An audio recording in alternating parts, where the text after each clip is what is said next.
Halo guys, Assalamualaikum warahmatullahi wabarakatuh. Masih bersama saya Sari Ayu Wulandari dalam Kendali Optimal pertemuan kelima. Kali ini kita akan membahas tentang model dynamic programming, di mana model dynamic programming ini sebenarnya sudah sedikit kita bahas di model networking, di mana di model networking itu kemarin kita sudah membahas juga perbandingan antara TSP dengan dynamic programming. Dynamic programming ini sebenarnya masuk di dalam model deterministik karena dia adalah sebuah pemecahan masalah yang menggunakan solusinya itu dipecah-pecah menjadi step-step atau tahapan sehingga solusinya itu saling berkaitan. Perbedaannya apa dengan TSP yang kemarin?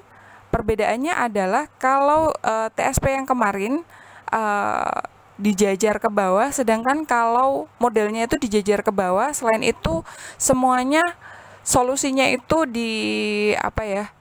dicari dulu kemungkinan solusinya, kemudian dicobain semuanya. Nah, sedangkan untuk dynamic programming itu berbeda, di mana di dynamic programming itu solusi itu dibagi menjadi beberapa tahapan.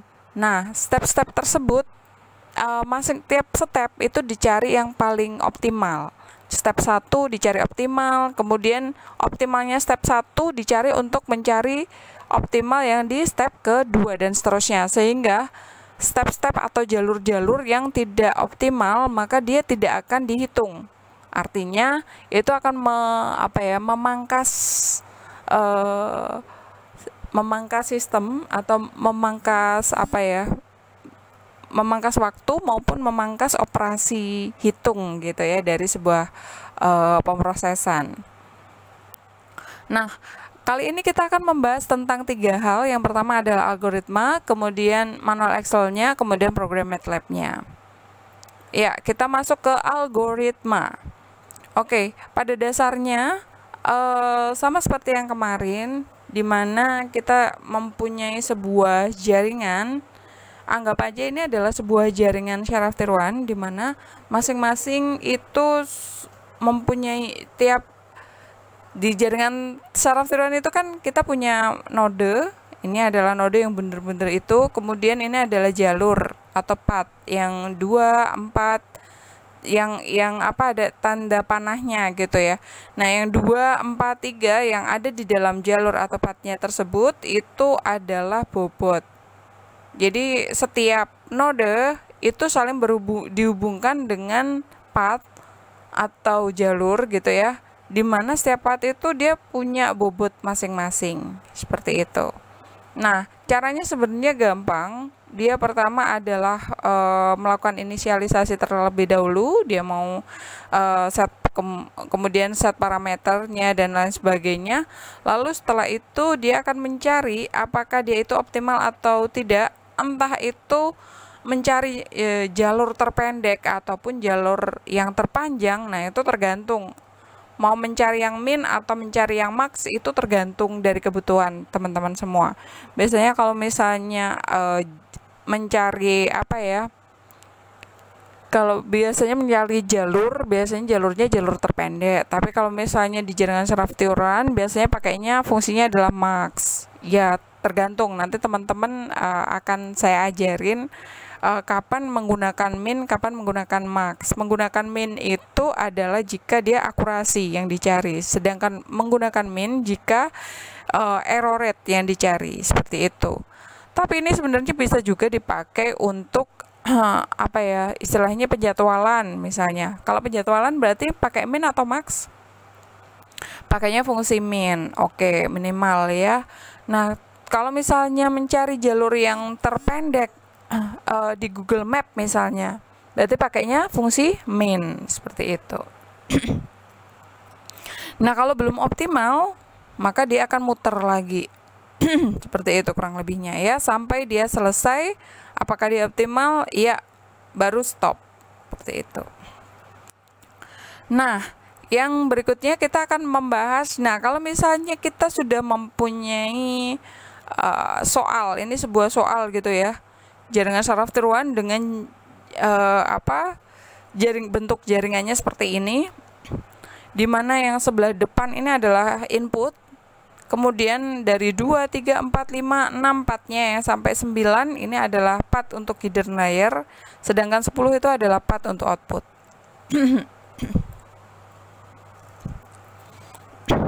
Nah, kita masuk di dynamic programming. Untuk dynamic programming, yang pertama yang harus dilakukan adalah setiap part itu pasti dia ada rumusnya. Nah, di dalam dynamic programming kita punya rumus yang seperti ini. Rumusnya adalah Fn sama dengan min atau fungsi minimal, ini boleh min, boleh max gitu ya, dari Cij ditambah Fjc. Dimana Fn itu adalah total jalur, Cij itu adalah jalur antar node atau pathnya antar node, kemudian Fjc itu adalah jalur terpendek. Oke, kita mulai dari tahap 1. Tahap 1, kalau di dynamic programming, tahap 1 itu mulai dari belakang ke depan gitu ya. Dari belakang ke depan. Ya, kita mulai dari tahap 1 terlebih dahulu, di mana pada tahap 1 itu yang 10 ini ya, dia itu meliputi 7, 8, dan 9 di tahap 1. 7, 8, 9. 7, 8, 9 itu dia meliputi 7, 10, 8, 10, dan 9, 10 begitu ya. Dimana C7, 10 itu 10, C8, 10 itu 8, C9, 10 itu 9. Gampang ya. Kemudian setelah itu dicari minnya. Minnya berapa, Jeng? 8 ya. Berarti yang minimalnya itu adalah F8C. Berarti jalurnya 8 kemudian 10. Oke, itu yang pertama. Kemudian kita lanjut ke tahap 2. Ketika kita bicara masalah tahap 1, tahap 2, maka kita harus menyertakan juga yang tahap 1. Oke, kita masuk ke tahap 2. Di sini ada F4C, F5C, dan F6C. F4C itu dia ada 7, kita lihat partnya ya. Partnya adalah ke 7 dan ke 8. Berarti kita masuk ke 4, 7, dan 4, 8. 4, 7, kalau misalnya nih, yang paling kecil kan ini ya, 8 ya. Kalau misalnya 4 ini tidak ke 8, maka 4 ini tidak usah dimasukkan. Ini hanya part yang berhubungan dengan 8. Ternyata 4, 5, 6 itu semuanya masuk ke 8. Sehingga di sini ada partnya adalah 4, 5, dan 6. Seperti itu ya guys. Tahu ya. Nah, kalau misalnya ini 4-nya nggak ada, yang 8 ini dihapus, maka ya udah, berarti partnya nanti enggak 4, 5, 6, tapi node yang dipilih bukan 4, 5, 6, tapi node yang dipilih hanya 5 dan 6. Karena 4-nya tidak langsung berhubungan dengan 8. Kalau 8-nya ini dihapus ya. Kalau part yang bobotnya 8 ini dihapus seperti itu. Nah, oke, kita masuk ke F4C. Kalau F4C berarti 47.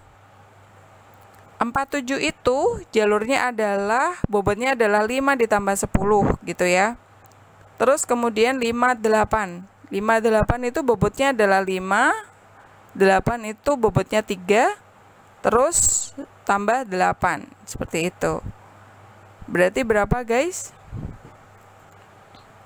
Ya, 15 dan 6. Fungsi minimalnya berapa berarti? 15. Lalu next, kemudian F5.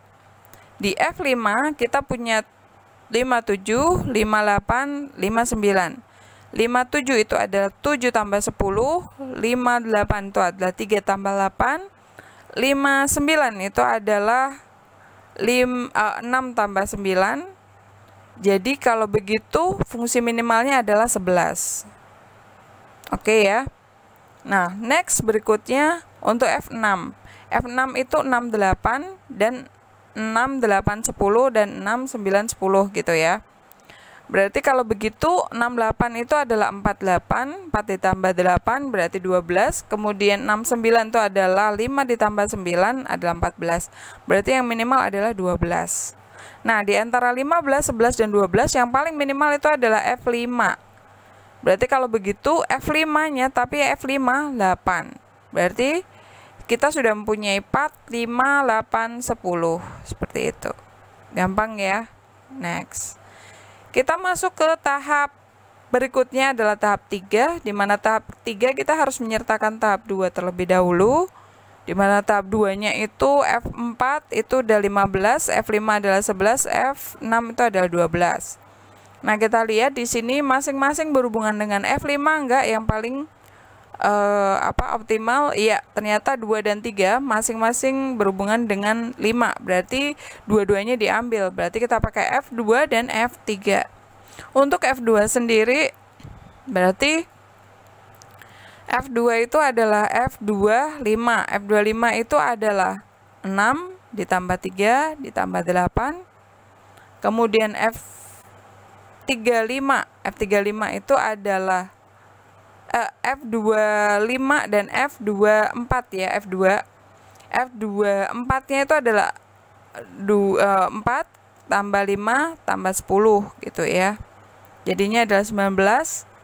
Lalu yang kemudian masuk ke F3. F3 di sini ada 3 cabang. Yang cabang yang pertama adalah 34, cabang yang kedua adalah 35, cabang yang ketiga adalah 36. Untuk cabang yang pertama 34 berarti 9 tambah 5 tambah 10 sama dengan 24. Kemudian cabang yang kedua 3 tambah 5 tambah 8 tambah 10 jadinya adalah 16. Dan cabang yang ketiga adalah 4 ditambah 5 tambah 9 jadinya adalah 16. Nah, di sini ada yang lucu ya. Di sini minnya ada 2, yaitu ada 16, maka dua-duanya dipakai. Jadi kita bisa menggunakan sebentar. Antara F2 dengan F3 yang paling minimal yang mana ya? Ya, yang F3 karena dia 16. Oh, maaf, di sini harusnya 17 ya. Di sini 16. Berarti yang paling minimal adalah F3. Nah, di F3 ini kita punya 2 jalur part yaitu 3, 5, 8, 10. Ini seharusnya 17 ya, guys. Salah ya di sini ya. Makanya di sini antara F2 dan F3 yang paling minimal adalah yang F3 gitu ya. Nah, di F3 yang minimal ada 2 yaitu 35 dan 36. Sehingga jalurnya ada 2. Bisa 35, 8, 10 atau 36, 8, 10. Sampai di sini cukup jelas ya, Jeng.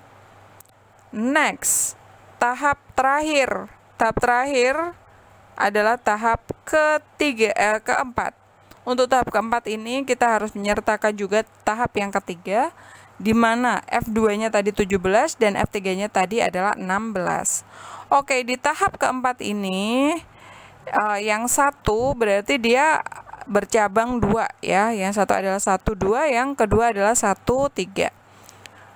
Untuk 1, 2 berarti 8 tambah 4 tambah 5 tambah 10. Jadinya adalah 25. Kemudian untuk yang cabang yang kedua adalah 1, 3, di mana hasilnya adalah 5 ditambah 5 ditambah 3 ditambah 8 atau 5 ditambah 4 ditambah 4 ditambah 8. Hasilnya adalah 25 dan 21. Tapi yang paling optimal adalah 1, 3. Yang F3. Berarti kalau F3 berarti masuknya tadi adalah yang berapa tadi? Yang ini ya. Yang 38, 10. Ya, hasilnya adalah 21. Sehingga partnya nanti menjadi 1, 3, 5, 8, 10 atau 1, 3, 6, 8, 10. Seperti itu, guys. Ada pertanyaan? Nggak ada ya. Nah, kalau misalnya kita gambarkan partnya yang baru, itu adalah seperti ini. Partnya adalah 1, 3, 5, 6, 8, 10. Itu semuanya dijadikan 1.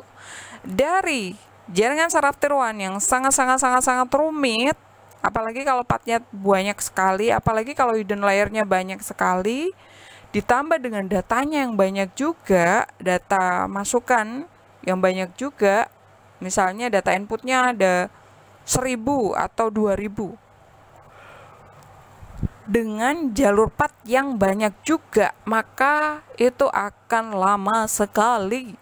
Dulu saya pernah coba gitu ya, pakai image processing itu 1 hari 1 malam, kadang itu error, tapi kadang enggak gitu. Nah, untuk jaringan saraf tiruan itu yang seperti itu, mosok ya mau seperti itu terus gitu kan ya. Nah, kalau kalian menggunakan jaringan saraf tiruan tapi inputnya banyak, hidden layernya banyak, pathnya itu banyak dan lain sebagainya, maka kalian bisa menggunakan alternatif ini ya, pakai kendali optimal gitu. Nah, apa sih sebenarnya yang menarik di sini di kendali optimal? Kita bandingkan aja untuk yang NN dan DP ya, dynamic programming. Kita masuk ke NN dulu. Kalau NN gimana? Nah, kalau NN seperti ini nih guys. Kalau NN itu bisa ya terserah ya. Ini kita ngomongnya perseptron dulu. Bukan perseptron ya. Multilayer perseptron ya berarti ya.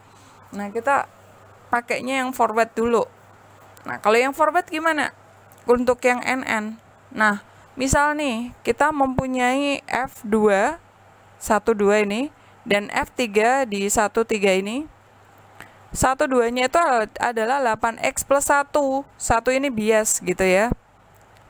Kemudian di yang F3 ini adalah 5X plus 1.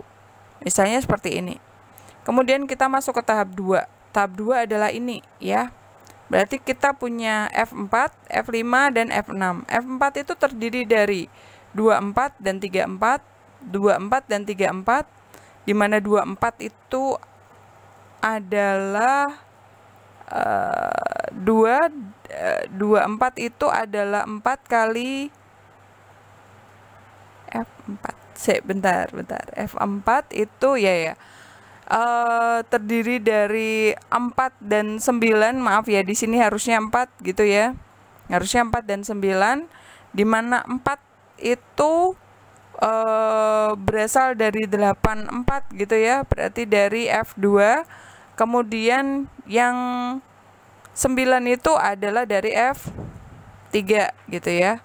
Berarti 5 ditambah berarti 9 dikalikan 5X plus 1.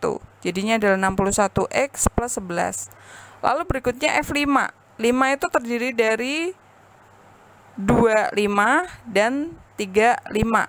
Nah, 25 ini adalah F2 dan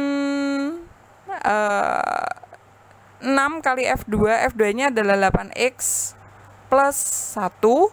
Kemudian sama F3.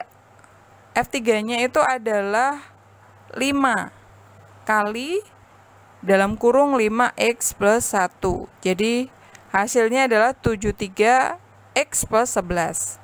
Dan seterusnya. Kurang lebihnya seperti itu ya guys. Lalu kemudian kita masuk ke tahap 3. Tahap 3 adalah ini. Tahap 3 itu kita mempunyai F7, F8, F9. F7 itu terdiri dari 7 dari F5. F7 itu terdiri dari 5 kali F4 dan 7 kali F5.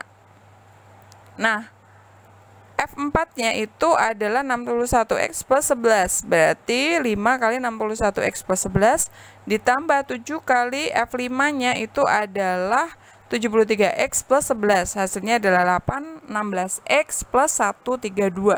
Dan seterusnya sampai F9. Lalu di tahap 4 kita punya 3 cabang, di mana terdiri dari 10 kali F7, 8 kali F8, dan 9 kali F9. Nah, hasilnya adalah bla bla bla 19298 kali X ditambah 3190. Oke, besar sekali ya angkanya ya, dan rumit sekali. Tahap 1, tahap 2, tahap 3, tahap 4 itu rumit sekali. Ini baru yang masih sederhana. Kalau teman-teman di AI beneran, wow, itu bakalan lebih kompleks lagi gitu ya. Di NN beneran tuh bakalan lebih kompleks lagi. Nah, gimana kalau menggunakan DP? Kalau kita sudah mempunyai path jalurnya tersebut, bagaimana untuk pengujiannya? Nah, untuk pengujiannya kita harus membuat fungsi. Nah, fungsinya itu bagaimana untuk membuat fungsi di DP? Nah, untuk DP fungsinya sebenarnya lebih mudah.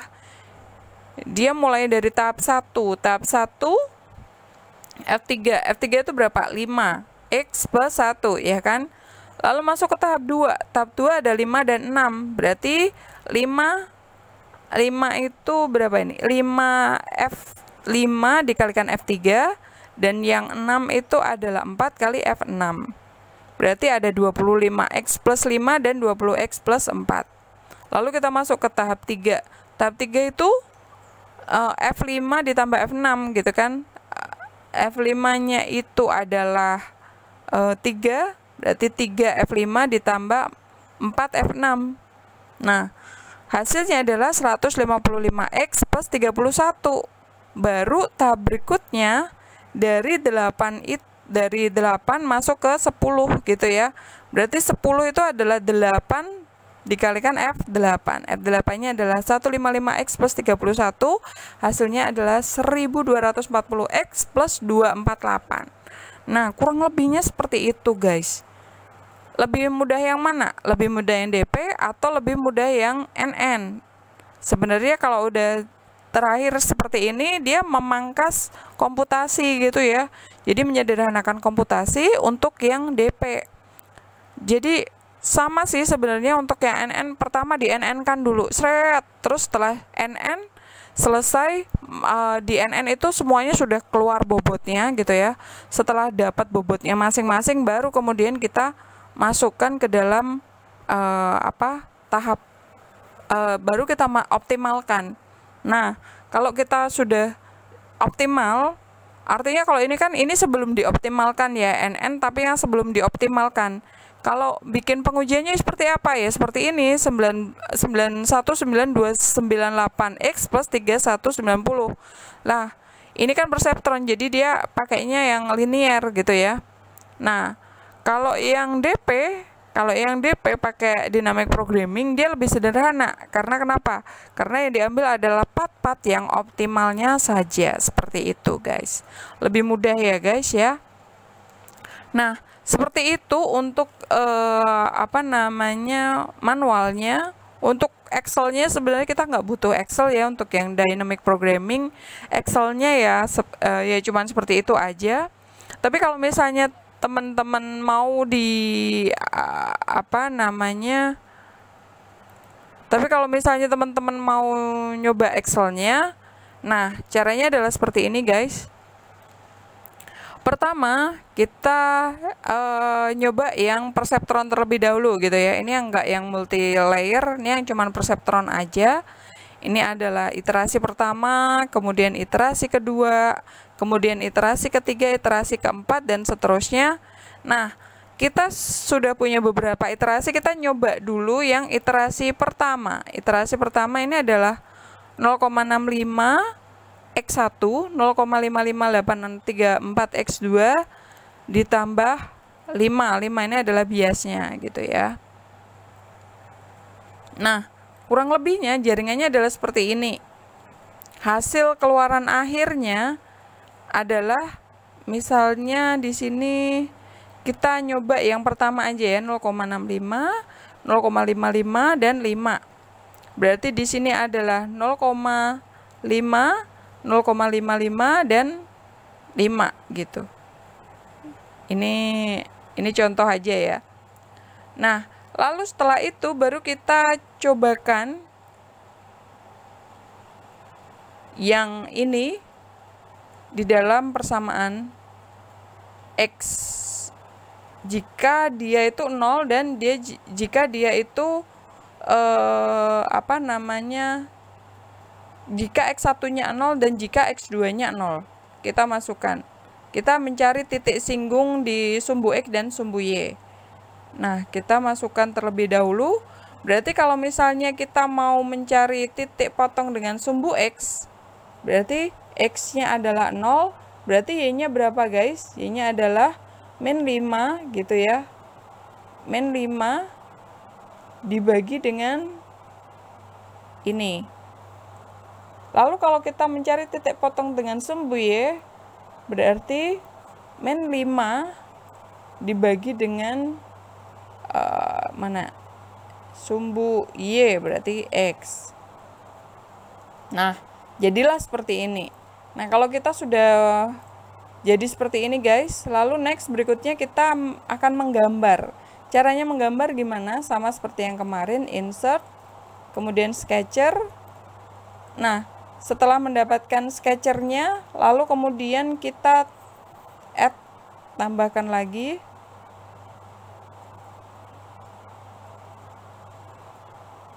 Nah, masukkan yang komponen X-nya, masukkan ke komponen Y-nya. Nah, apakah sudah selesai? Belum ya guys, masih ada yang ini ya, titik potong. Berarti kita tambahkan lagi. Kita masukkan yang sumbu X, kita masukkan yang sumbu Y.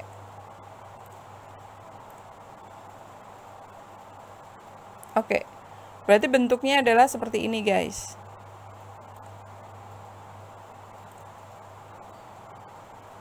Nah, ini adalah yang berbasis perseptron gitu ya. Ini iterasi pertama dari perseptron. Ya, kalau misalnya sudah selesai nih, kita mendapatkan titik pertama dari perseptron, oke, berarti gambarnya seperti ini ya guys. Kira-kira berapa akurasinya? Akurasinya pasti 50%. Lah kok bisa? Ini kan ada garis tengah gitu ya. Seharusnya garis tengah ini, garis pemisah ini, garis biru ini, harusnya adalah di tengah-tengah sini. Sehingga dia bisa memisahkan antara yang merah dengan yang biru gitu ya. Harusnya di sini. Kalau misalnya garisnya itu ada di sini, artinya adalah dia tidak, yang biru tidak akan bisa apa ya istilahnya ya, tidak akan bisa dideteksi sebagai biru karena dia dideteksi sebagai merah, seperti itu.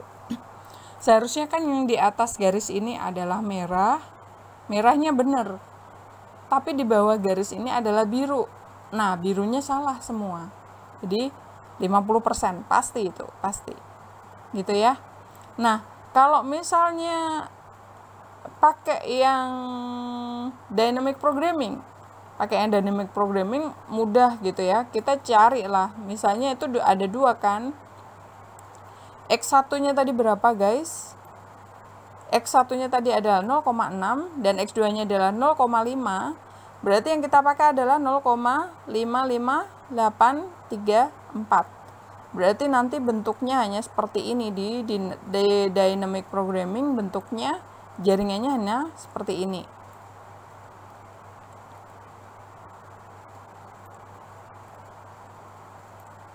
Nah, kita cuman punya 2.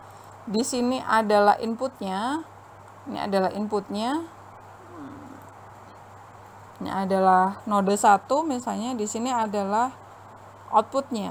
Ini adalah node 2.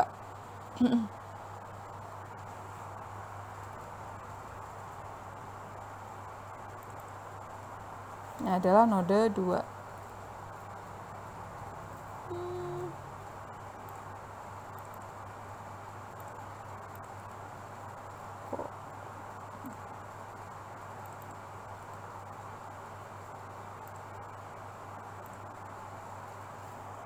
Nah, kalau kita sudah mendapatkan node 1 dan node 2, kemudian kita bikin path-nya ya.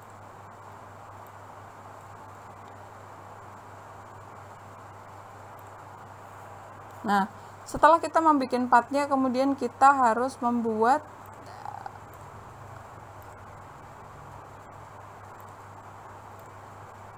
bobotnya. Nah, kalau 0,65 dan 0,55 berarti yang minimal berapa? Ini kita pakainya akurasi ya, berarti yang maksimal berapa? 0,65. Kalau kita pakai yang 0,65 berarti nanti hasilnya adalah seperti ini. Tapi jangan lupa di 0,5 itu dia punya bias input gitu ya. Nah, bias output gitu ya. Nah, biasnya berapa, Jeng? Hasilnya? Iya, biasnya adalah 5. Berarti di sini adalah 5. Nah, bentuknya untuk yang dynamic programming, bentuk jaringannya hanya seperti ini. Kalau yang perceptron bentuknya seperti ini. Tapi kalau yang dynamic programming setelah disederhanakan jadinya adalah seperti ini. Nah, kalau menggunakan dynamic programming, lalu grafiknya akan seperti apa gitu ya. Untuk yang menggunakan dynamic programming, kita coba lihat. Di sini kita harus mencari titik singgung terlebih dahulu ya guys.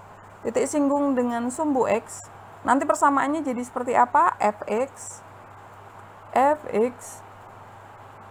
sama dengan persamaannya adalah 0,65 dari yang diambil X1 ya. X ditambah dengan X1 gitu ya. Ditambah dengan 5. Selesai. Nah, kalau begitu gambarnya menjadi seperti apa guys? Kita cari garis singgungnya terlebih dahulu. Ketika X-nya adalah 0, maka hasilnya adalah 5. Kemudian ketika Y-nya adalah 0, X-nya adalah min 5 sama dengan min 5 dibagi dengan 0,65. Hasilnya adalah min 7, bla bla bla bla. Nah, lalu baru kemudian kita coba bikin grafiknya. Kita ngambil grafiknya, insert, sketcher, lalu kemudian ditambahkan add.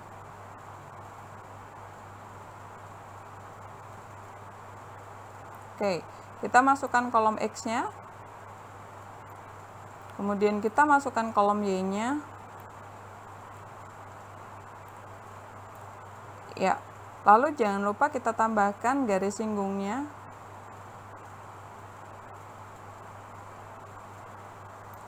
Garis singgung yang X dan garis singgung yang Y.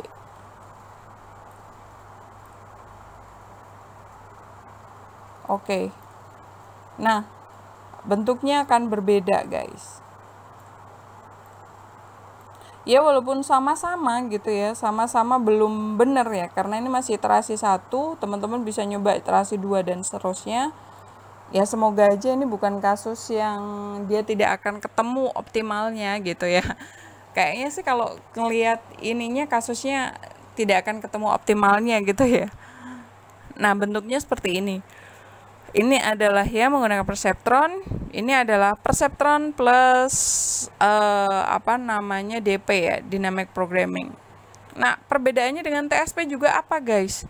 Kalau yang TSP kemarin itu dia bisa berdiri sendiri. Dia bisa menjadi pembanding dari yang jaringan saraf tier 1 gitu ya. Tapi kalau misalnya pakai yang DP, dynamic programming ini, dia harus dimasukkan di perceptron terlebih dahulu, baru kemudian setelah itu dicari path yang paling optimal gitu lah. TSP juga sebenarnya bisa juga seperti itu sih. Dia kalau misalnya base of path yang seperti DP yang kali ini, itu teman-teman juga bisa sebenarnya, tapi semuanya dihitung gitu ya. Semua pathnya dihitung tanpa harus mencari minimal. Pokoknya semua path dihitung, kemudian baru dicari. Oh, path yang satu, kalau misalnya ya, kalau yang dynamic programming itu misalnya seperti ini. Dia dihitung semua, mulai dari 1, 2, 5, 8, 10. Itu berapa? 1, 2, 6, 8, 10. Itu berapa? 1, 4, 6, 8, 10 dan seterusnya. Ini kan ada banyak sekali ya, ada berapa ini? Kalau dilihat permutasinya ada 1, kemudian 2, kemudian 3, kemudian 4, kemudian 5, kemudian 6, banyak gitu ya. Nah, nanti teman-teman bisa pakai yang itu. Kalau sudah semuanya dihitung, baru nanti dicari yang minimal, salah satu aja seperti itu. Itu kalau TSP. Nah, ininya sebenarnya gampang sekali ya. Kalau cuman perseptor mah gampang. Tapi kalau misalnya pakai yang lain ya, seperti apa sih? Seperti NNNN yang lain, backprop misalnya. Nah, dicoba. Nah, teman-teman sebenarnya bisa juga pakai ini ya. Teman-teman bisa pakainya yang NN tool gitu ya. Kemarin sudah diajarin juga atau belum ya untuk yang NN tool ya. Nah, teman-teman bisa pakai yang NN tool, bisa lihat di yang sebelum ini, pertemuannya sebelum ini, kalau nggak salah pertemuan kedua ya, itu sudah saya ajarkan tentang NN tool. Nah, teman-teman bisa menggunakan itu, misalnya pakainya Bu, saya pengen yang radial basis function, boleh, nggak apa-apa. Nanti hasilnya itu kemudian dibuatlah node-node seperti itu ya. Nah, untuk MATLAB-nya bagaimana? Untuk MATLAB-nya teman-teman sudah saya buatkan sebenarnya untuk MATLAB-nya. Bentar, saya buka. Nah, di sini untuk yang DP, Dynamic Programming itu saya udah buatkan di Untitled 6. Di Untitled 6. Nah, di situ sudah ada path-nya. Ini bakalan lama kalau saya run ya, karena dia deteksi path per path. Nah, ini teman-teman boleh coba lah nanti di sini. Tapi ini yang berbeda adalah X-nya. Yang perlu teman-teman ganti cuman X-nya aja ya, karena semua jalur path-nya ini sudah saya modelkan semua. Kalian tinggal masukin yang X-nya aja. X-nya. Jangan lupa kalau yang Excel-nya itu koma, di sini pakainya koma. Ketika di MATLAB diganti dengan titik terlebih dahulu. Karena di MATLAB itu koma itu titik gitu ya. Ya, mungkin pertemuan kita kali ini saya cukupkan terlebih dahulu. Terima kasih atas perhatiannya. Kita jumpa lagi di pertemuan berikutnya. Wassalamualaikum warahmatullahi wabarakatuh. See you and dak dak.